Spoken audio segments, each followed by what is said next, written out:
আসসালামু আলাইকুম রহমতুল্লাহি ওয়া বারাকাতুহু। আপনারা সবাই কেমন আছেন বন্ধুরা? আমি তো খুব ভালো আছি। প্রতিদিন সন্ধ্যার টাইমে নাস্তা ছাড়া টিভি দেখাটা একদমই অসম্পূর্ণ দেখায়।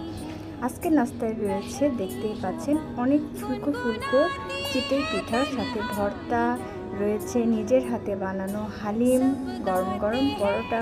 কে কে হালিম খেতে পছন্দ করেন আমাকে অবশ্যই জানাবেন।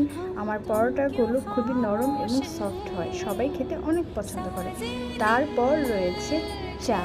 বন্ধুরা, সন্ধ্যায় 1 কাপ চা না হলে চলেই না। সাথে রয়েছে বাকি ডিম চিতইয়ের সাথেও আমি একটু হালকা কালো জিরে ভর্তা নিয়েছি বন্ধুরা, দেখতেই পাচ্ছেন।